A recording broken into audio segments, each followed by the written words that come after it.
నమస్తే, welcome to yo-yo TV.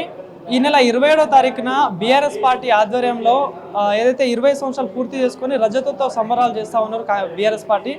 So ఈ సంబరాలకు సంబంధించి కూడా బీసీ నాయకులందరూ కూడా ఈరోజు ప్రెస్ మీట్ పెట్టడం జరిగింది.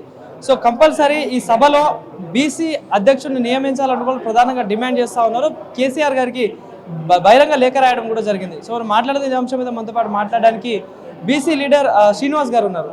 అన్న, ఏంటి మరి కేసీఆర్ గారికి భారీ బహిరంగ లేఖ రాశారని చెప్పేసి అంటా ఉన్నారు. సో ఏంటి ప్రధాన డిమాండ్స్ ఏంటి? ఈరోజు మొదటగా బీఆర్ఎస్ పార్టీ అధినేత కల్వకుంట్ల చంద్రశేఖరరావు గారికి శుభాకాంక్షలు తెలియజేస్తా ఉన్నాం. ఎందుకంటే 24 సంవత్సరాలు కంప్లీట్ చేసి 25వ సంవత్సరాలు అడుగుపెడుతున్నటువంటి బీఆర్ఎస్ పార్టీ రజతోత్సవ సభ ఎల్కతుర్తి విలేజ్ వరంగల్లో జరుగుతూ ఉన్నది. కాబట్టి మేము ఆహ్వానిస్తూ ఉన్నాం, స్వాగతిస్తూ ఉన్నాం.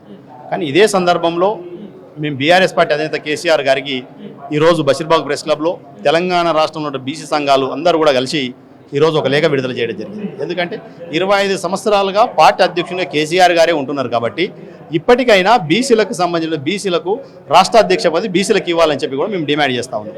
ఎందుకు డిమాండ్ చేస్తూ ఉన్నామంటే అధికారంలో ఉన్నటువంటి 10 సంవత్సరాల కాలంలో ఒక డిప్యూటీ సీఎం ఇవ్వలేదు, రాష్ట్ర అధ్యక్ష పదవి ఇవ్వలేదు, నామినేటెడ్ పోస్టుల్లో బీసీలకు 50% కావాలన్నా ఇవ్వలేదు, ఉన్నటువంటి రిజర్వేషన్లు తొలగించినటువంటి ఘనత కేసీఆర్ గారిదే.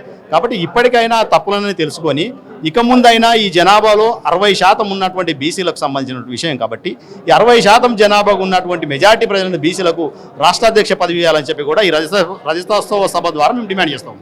నమ్మకం ఉందా? మరి గతంలో కూడా దళిత ముఖ్యమంత్రి చేస్తా అన్నాడు కేసీఆర్ గారు, అది కాస్త అట్నే ఉండిపోయింది. సో మరి నిజంగా మీరు చెప్పినట్టు మీ డిమాండ్ల మేరకి బీసీ అధ్యక్షుడు నియమిస్తే చేస్తాడని నమ్మకం ఉందా?